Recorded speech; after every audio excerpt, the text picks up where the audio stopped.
अब ये पहचान है उसकी। उसके बाद फिर ये अन्य कुमत जो है, कोई चोरी करता है, डाके मारता है, किसी स्वार्थवश हिंसा कर देता है, ये पहचान है। अब आप विचार कर सकते हो कि वर्तमान में कितने व्यक्तियों पर कुबद कांचड़ी चढ़गी। ऊपर से मनुष्य दिखते हैं लेकिन कर्म मनुष्य के रहे नहीं। उसके लिए सत्संग में आना आवश्यक है। सत्संग में आने से उस प्राणी को अपने कर्मों का ज्ञान होता है। जितने भी आज तक उद्धार हुए हैं वो सत्संग में आने से हुए हैं। कहते हैं एक गब्भू डाकू था, उसका नाम था गब्भू, और वो बहुत प्रसिद्ध हो गया था। अंग्रेजों के समय की बात है। उसने एक दिन डाका डालना था रात्रि के समय। उसका फिक्स टाइम होता था और उस समय नहीं वो किसी की परवाह करता था, अपना वो काम कर ही देता था। तो उसने एक डाका डालने की स्कीम बनाई, अल्टीमेटम दे रखा था कि इस दिन मैं डाका डालूंगा अंबाला में। उसके लिए पुलिस भी बहुत अलर्ट थी और वो गब्भू डाकू का नाम बहुत ज्यादा था और सभी उससे घबराते थे। अब उसका रात को उसने 1 बजे डाका डालना था। उससे पहले उसने समय व्यतीत करने के लिए देखा कि कुछ लोग एकत्रित हुए बैठे हैं। उन्हीं में जाकर बैठ गया। वहां एक संत वचन कर रहा था, प्रवचन दे रहा था, उन्हीं में बैठ गया वो। और उस संत ने परमात्मा की महिमा का गुणगान किया, अच्छे और बुरे कर्मों का निर्णय दिया। उस डाकू को वह बात समझ में आ गई कि भी जो ये पाप मैं इकट्ठा कर रहा हूं, ये धन तो यही रह जाएगा और फिर मृत्यु के उपरांत जो पाप इकट्ठे किए हैं वो साथ चले जाएंगे। उसके बाद कुत्ता बनेगा, उसके कीड़े पड़ेंगे, खाज लगेगी, टांग टूटेगी, गर्मी में पड़ा रहेगा, सर्दी में रहेगा, गधा बनेगा, कोई दवाई औषधि को पूछने वाला नहीं होगा और जितने भी पाप कमाएगा प्राणी के साथ जाए।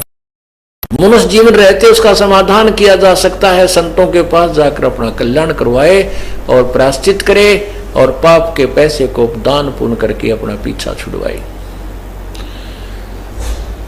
अब वो बात उस गब्बू डाकू के पक्की हृदय में बैठ गई, क्योंकि पुण्यात्मा अज्ञानवश ही बुरे कर्म करने लग जाती हैं और जिस दिन उनको ज्ञान होता है वो सूरवीर होते हैं, उसी दिन त्याग देते हैं सब बुराइयों को और वही परमात्मा को पाया करते हैं। जिन पे एक बीड़ी ना छूटती हो वो कितके के लिए तोड़ेगा बता। जिस पे एक बीड़ी नहीं छूटती वही नहीं तो वो परमात्मा के नाम में जो बाधक है तो वो किसकी भक्ति करेगा। वो तो कमजोर आदमी है, वो पार हो ही नहीं सकता, उसने अपने विकार त्यागने होंगे। तो ये होते सूरवीरों के काम। जब ज्ञान समझ में आ जाता तुरंत त्याग देते हैं और अपनी सत कमाई करने लग जाते। तो सत्संग जब वचन हो लिए तो साधु उसके बाद समझ में आ गई डाकू के।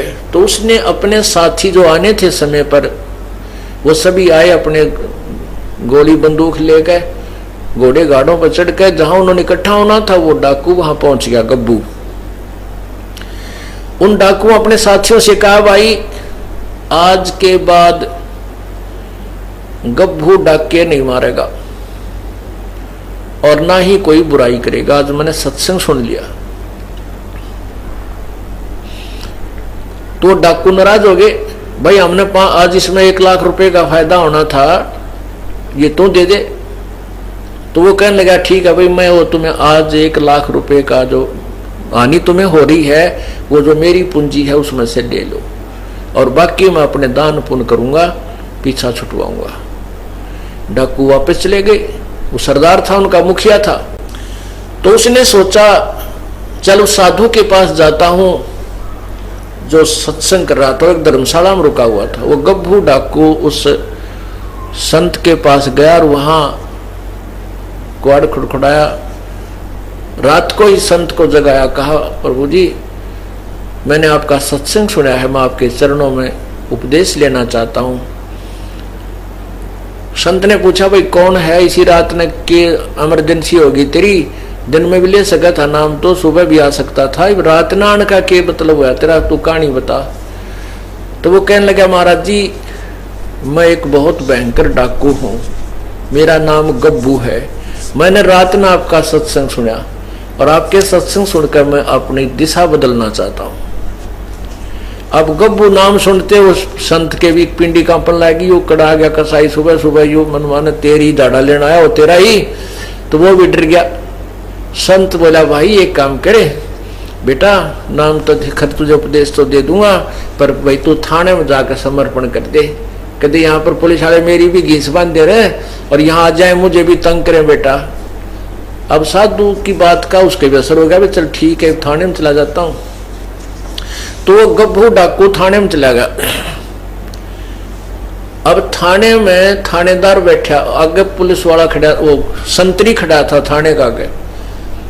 वो बोला भाई कौन है, किज्जा है, अंदर नहीं जाना, खड़ा हो जा बाहर। तो बोला भाई मैं गब्बू डाकू हूँ और ते थानेदार से मिलने आया हूँ। अब गब्बू डाकू नाम सुनते 2 कदम पर खड़ा, उस संतरी की हाथ कांपन लग गया, बंदूक भी हाथ तो छूट गई। वह बंदूक उसने ठा ली कि नकम्मा मारना दे बाद में।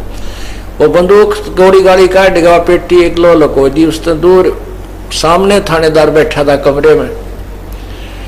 जब वो भीतर अंदर गया तो बोला अरे कौन तू, कैसे आ गया? ने बोला जी मैं हूँ गब्बू डाकू।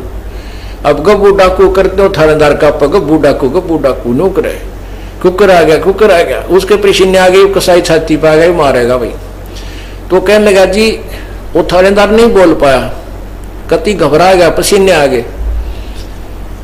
उसने सोचा है भी वो कुर्सी पर उठा कर उस थानेदार के उस ऑफिस से एक कुर्सी पकड़कर बाहर आंगन में बैठ गया। अकीव अपनी एकांत में सलाह मशुरा कर लेगा अपने बड़े अफसरां थे, मेरे से डरता भी कुछ नहीं कर पा रहा है। तो जब उसने देखा कि वो शांत होकर बैठ गया गब्बू डाकू, तो थानेदार की मच्छी पड़ गई।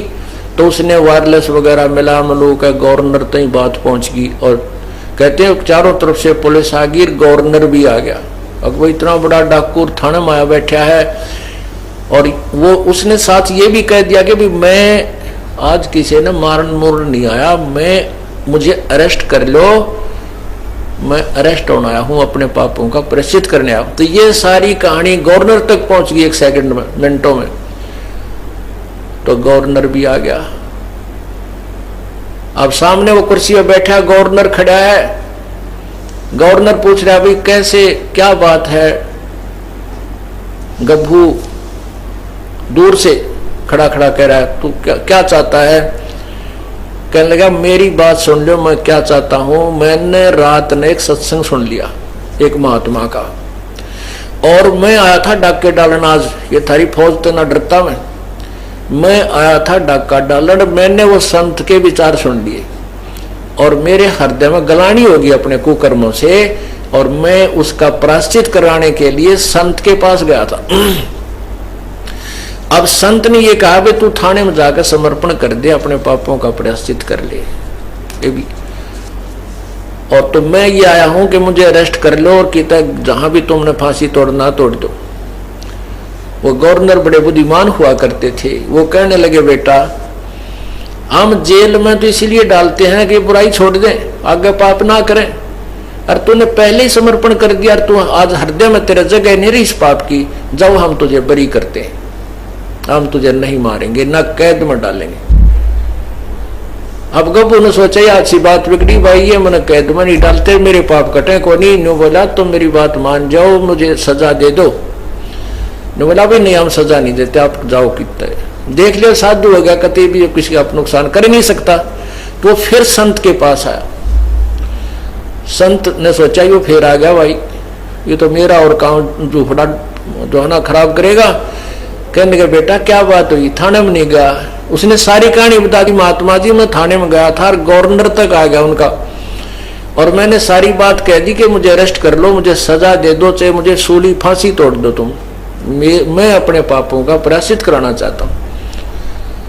तो उन्होंने मुझे कह दिया बेटा जा तू, हम तुझे कोई सजा नहीं देंगे। तू तो सजा इसलिए देते हो सुधर जाए, और तो वो सुधर गया, अब हम क्या सजा देंगे तुझे, तू वैसे ही संत बन गया। जब वो साधु की हिम्मत छिपड़ी का अच्छा बेटा ले नाम ले लेता। तो कहने का भाव ये है पुण्यात्माओं, सत्संग में आने से पुण्यात्माओं के शीघ्र जो है ना अमल हो जाता है, प्रभाव पड़ जाता है। क्या बताते हैं? सतगुरु के दरबार में जाइयो बारंबार, वो ये भूली वस्तु लखा देवे है सतगुरु दातार। सतगुरु पशु मानुष कर डारे और सिद्धि दे के ब्रह्म विचारे, यानी अपनी ताकत शक्ति से वो उस पशु को यानी मनुष्य के कर्म नहीं करता, जो डाके मारे, बुराई करे, शराब पीवे, उनको भी, उन पशु जैसे कर्म करने वालों को भी मनुष्य बना देता है और उसका कल्याण कर देता है। ऐसे सतगुरु के दरबार में कहते हैं निसंकोच और बार बार जाना चाहिए। सत साहिब।